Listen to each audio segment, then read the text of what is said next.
Today's screencast is going to deal with how a bill becomes law. Now, before I get any questions, yes, we will watch the Schoolhouse Rock video, so remind me in class, and we will be sure to do that. In the process of becoming a law, every bill starts as an idea.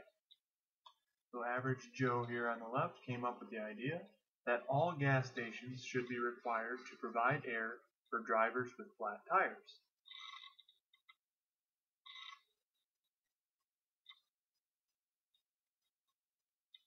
Average Joe then contacts his congressperson with his idea, and a member of Congress, could be a senator or a representative, sponsors the bill.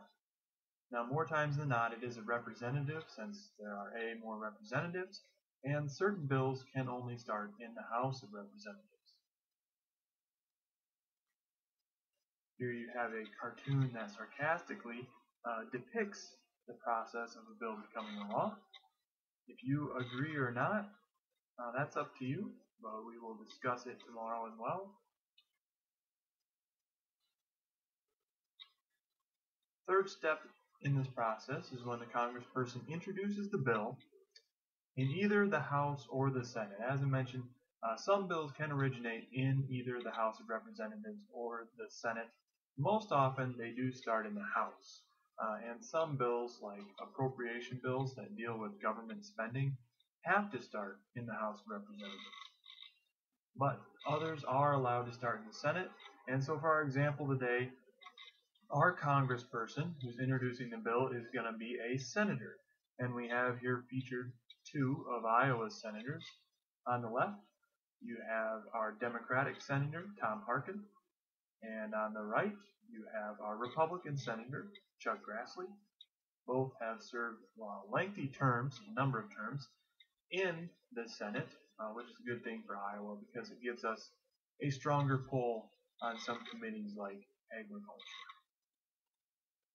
Now, when a congressperson introduces and sponsors a bill, they will present it to their entire House, either the House of Reps or the Senate, and it's usually labeled with a letter and a number, and the letter indicates where it's originating from. If it had an HR, it would be from the House of Reps.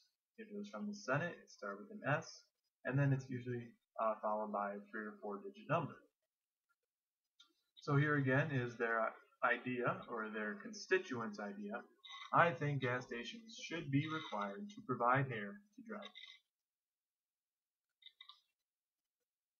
Fourth step in our process, the bill is introduced to the correct committee. So after the congressman introduces the bill, they then send it to a committee. Now, a committee is basically a small portion or a smaller group of people within either the House or the Senate. So take the Senate for example. There are 100 senators. There might be 13 senators on a committee that deals with a specific topic. On the left, we have a number of standing committees listed. Standing committees are those that are permanent, so they never go away. If you're on one of these committees, you are always on it, all year round. These include transportation, appropriation, agriculture, energy, veterans affairs, budget, banking, and finance. So as you can kind of tell, these are some very common topics that would come up quite a bit. If you look on the right-hand side, we also have special committees. Special committees are those that are not permanent, and they're only called for special circumstances, as you guessed. They deal with things such as impeachment, ethics violations, or Indian affairs. Now, there's also another type of committee. There are joint committees. And joint committees are those that are shared between the House and the Senate, meaning members of the House and members of the Senate are combined. And these deal with very common issues such as taxation and other economic concerns. Now, number 4 says bills introduced to the correct committee, which means we would have to choose one of these to put our bill regarding providing air at gas stations for drivers under. So which of these committees would you send that bill to?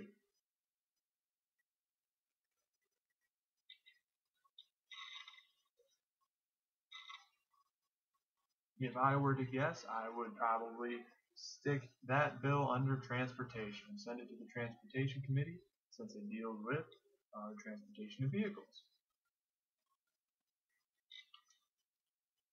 After the committee meets and talks and discusses a bill, they might change the wording, they might add stuff to it, they could take stuff out of it.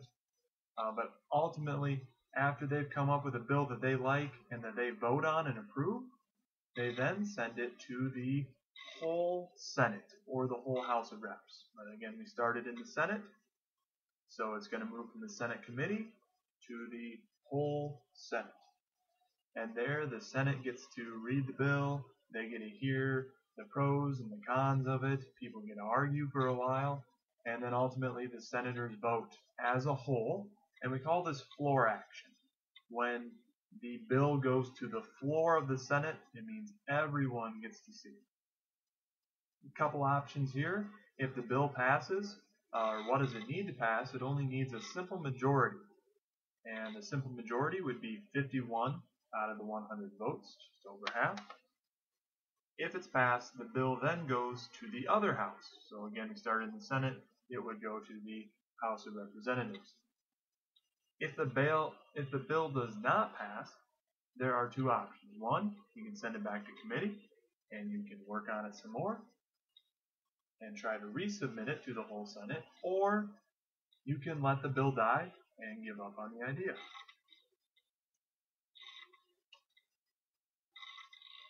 The bill then goes to the other house if it's approved by the first house. So again, I'd like to draw your attention to the word bicameralism here. Remember, we have two houses of Congress, the House of Reps and the Senate. It starts in the one and goes to the other. When it goes to the second house, it first goes to a committee in that house, just like it did before. It goes to the committee. The smaller committee gets to meet, discuss it. They can change it still if they'd like to. And then that committee votes.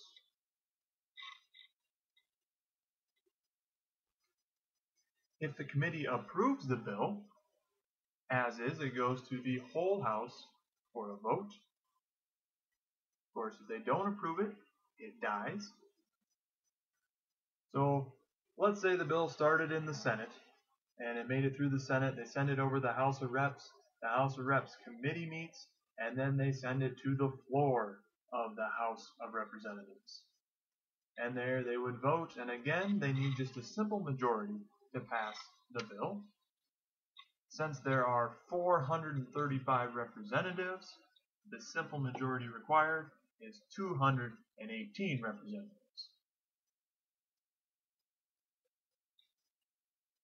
If approved by both houses, the bill goes to the president.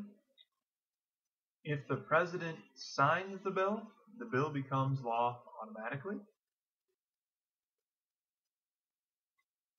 If the president leaves the bill on his desk for 10 days, it also automatically becomes law. If the president doesn't like the bill, he does have the option to veto, that check and balance we've discussed before.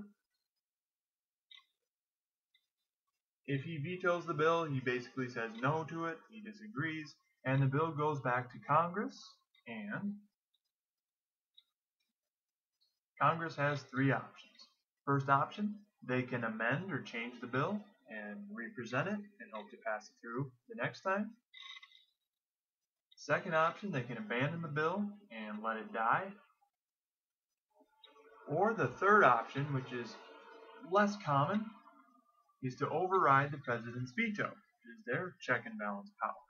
If they disagree with the president, if they feel that he is being selfish and not passing a law that is necessary, they can override him with a 2/3 supermajority vote in both houses. So you need 2/3 of the Senate and 2/3 of the House of Representatives to vote and agree on the bill, and then they can slide it past the president regardless of his veto.